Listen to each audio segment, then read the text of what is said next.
All right, okay. The best sales strategy is to break down your buyer's journey into its fundamental steps and then help your prospects move across each one of those steps.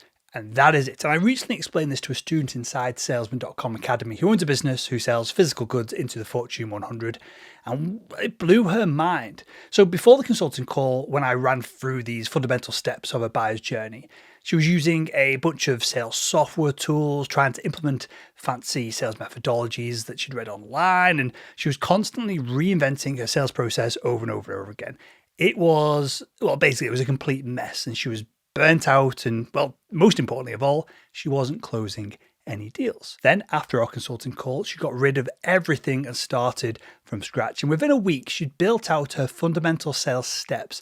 And she found that she instantly had clarity on what she needed to do each day to get deals over the line.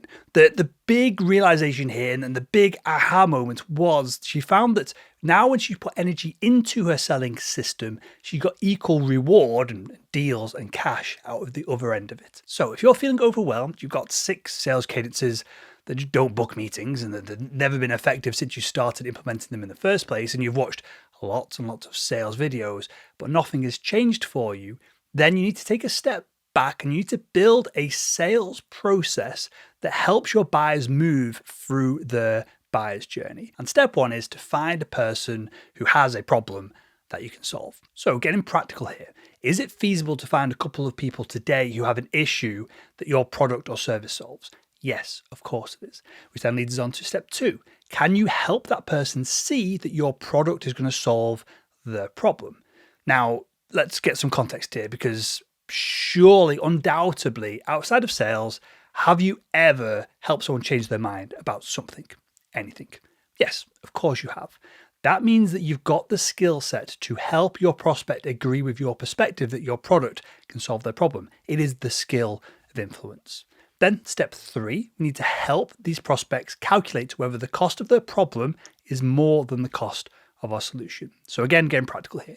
If you asked your prospects how much the problem was costing them each quarter, could you then do the math to see if they're going to get a strong return on investment if they bought from you? So the cost of the problem minus the cost of your solution, if that's positive, then there's absolutely a fundamental financial reason. If it strip all the emotion and everything else away from the problem that they're facing, there's a financial opportunity for them if they start working with you. And the maths here is obviously so incredibly simple, which then leads us on to step 4, which is just closing the deal. And if it looks like your prospect is going to get a positive ROI from working with you, then again, are you capable of asking the question, does it make sense to get started? Yes, absolutely you are. And that is it. You can run your prospects through this sales process if you're selling to an individual person within a small business, a large account.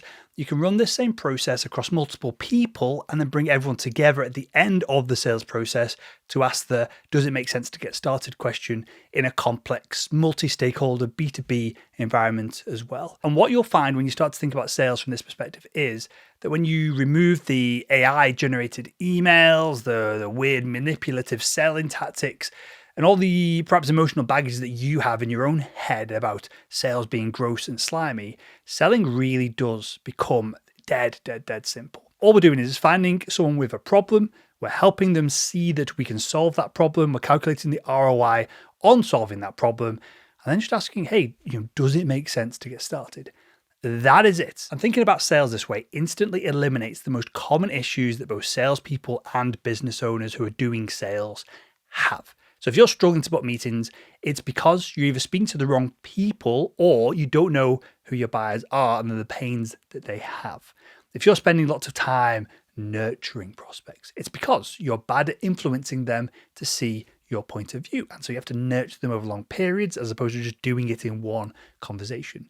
If your prospects jump on an initial call with you and then disappear and ghost you, it's because you're unable to demonstrate the return on investment of your product. And so, there's no logical reason for them to stay in touch. If you're finding that you get prospects to the end of their own buyer's journey and they seem somewhat happy and then they never commit to getting started, it's because you're not asking for the business. Probably because you've got baggage in your subconscious about being a slimy salesperson. And having trained thousands of salespeople and business owners over the past 10 years, the quickest way almost every single time to increase sales, to increase revenue, is to simplify the sales process. And the way that I simplify people's sales processes for the students who join Salesman.com Academy, it's to create a new dashboard within their CRM that becomes even if this is just for a small period of time, but typically people get addicted to this because it is gamified, right? Which I'll explain in a second. We create a brand new dashboard within the CRM that becomes their main focus throughout the day. So the dashboard looks like this. It's a Kanban sales pipeline dashboard, and I get them to put their leads, all of the leads that they've got in their funnel right now, into one of these categories: prospect qualified, meeting booked, sales qualified, agreed value, agreed ROI, closed won, and then a separate category for closed lost. And then we turn sales into a game. Now, the rules of the game are pretty simple. They've got to spend 80% of their day moving prospects in each column onto the next column. They've got to remove unqualified prospects from this game immediately. And finally, they've got to progress a predetermined number of prospects to the next stage of this funnel each day by any means necessary. And this turns a all over the place seller who's never really had a clear grasp on what's going on in their sales activity in their pipeline into a highly focused elite sales operator overnight. Now, hearing this, seeing this, you might be thinking, well, I've got 17 extra steps that absolutely have to be included. You might be thinking, my buyer's decision-making process is more complicated than these 4 steps.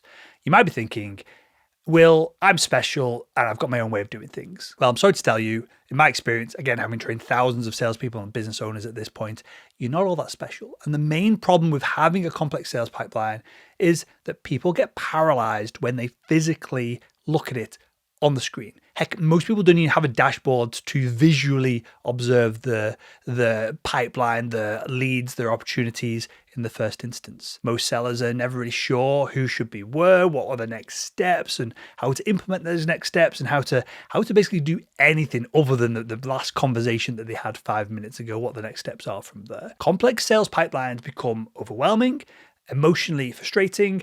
They become a soul-destroying tool that leads to instant demotivation. Now, the question I've got to ask at this point is, do you want to be special and have this fancy pipeline and this fancy sales system, but be ineffective, constantly demotivated and broke? Well, the answer is probably not. And so I encourage you to at least open your mind to the power of a simplified process, because all you've got to do each day when you sit down in front of your desk is just move a handful of people from one step to the next step in the process, and maybe add a couple of prospects in the top end as well. That is it. You do that over and over and over again until you make bank. And because you're now thinking about how to help individual people make that leap from one step of the process to the next, your efforts instantly become more humanized. You stop spamming hundreds of people just praying and hoping to get lucky. You stop running the same boring discovery call over and over and over again, when you're just absolutely killing your chances of really uncovering the pain that the buyer is in. You stop getting ghosted by potential customers who are just starving at this point, and this is going to happen more and more as more and more AI gets thrown into the sales and buying journey for everyone. Whether you like it or not, AI is getting shoved right down our throats because obviously there's this tech bubble and all these companies are trying to stay afloat to keep the economy going right now. But your prospects, your buyers are starving for human attention. If you give them that little bit more of human attention, you'll find that you're going to be closing deals quicker and easier than ever before. So let's get practical again here. Let's take a look at why each one of these steps exists and what needs to happen for a prospect to move from one step to the next. Okay, so the first step is to fill up the prospect qualified stage. So you first off want to create a qualification checklist that a prospect must meet to go in this column. This is so important. When I do pipeline reviews of people inside and outside of Salesman.com Academy, depending on the different jobs that we're fulfilling, I find that 50, 60, 70% of prospects that are in people's sales pipelines should not be in there. They're not qualified. You've got to have a clear qualification criteria as to these are the people that we've got a good chance of helping, that are going to be likely responsive to our message, who will want to have the perspectives influenced to the fact that we can help them. If you don't have that list of criteria, that is step one. So we've got the criteria. Then we've got to find these folks through LinkedIn's typically the quickest way of doing it. And there's a couple of other steps and processes that we use inside salesman.com Academy. So then we get them into the system. Now, it shouldn't be possible to add more than a handful of prospects to this column each day. Now, if you're able to add 200, 500 people all in one go to this column, it's because they're not qualified and you're not planning on selling them and taking them through this process. You're planning on just spamming the shit out of them, which isn't going to work. So that's the first column. Now we want to look at how to move prospects from prospect qualified into the meeting booked column. And it's now time, obviously, to connect with each one of these qualified prospects and attempt to book a meeting with them. Now, because the prospects in the prospect qualified column fit a very specific qualification checklist, once you crack the messaging to book these meetings, then you can use the same message over and over and over again, and the effectiveness will still be high. So that's how we get them into the meeting book column. Then from meeting booked into sales qualified, we're going to run a sales qualification meeting with them, otherwise known in the Seller Made Simple world, the Salesman.com world, as a diagnosis call. So we're asking them in a systematic step-by-step process. And if you want to learn this process, you can download the book Seller Made Simple for free from salesman.com that runs through this in detail. But we're basically asking them, do they have the budget? Do they have the urgency? Do they have the authority to get a deal done? And only when these criteria are ticked do we get to move them to the sales qualified column. And if they're not qualified, they go into the closed lost column and we forget about them. Even if it's just for a little bit, maybe we add them back into the initial column later on, further down the line, once the dust has settled or a trigger event has happened within that account or within our market. But for now, we want fresh leads coming through the process over and over and over again.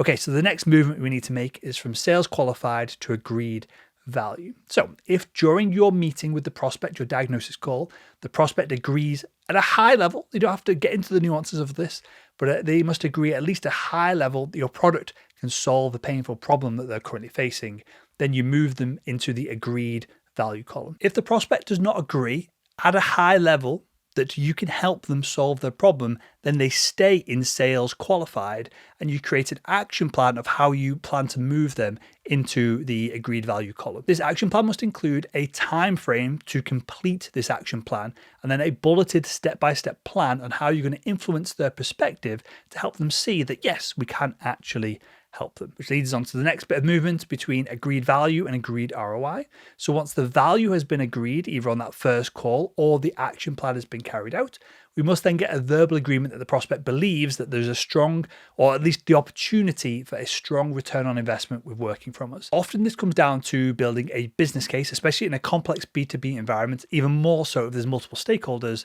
We want to build a business case and then we want to get the prospect to agree verbally on a call that the ROI in the business case makes sense. Only when the prospect agrees that there's enough of an ROI to potentially work with us do we then move them into the final column. So this is where we go from agreed ROI to a closed won deal. And the final column, of course, is closed won. And this isn't quote sent or proposal delivered, because quotes and proposals mean absolutely nothing.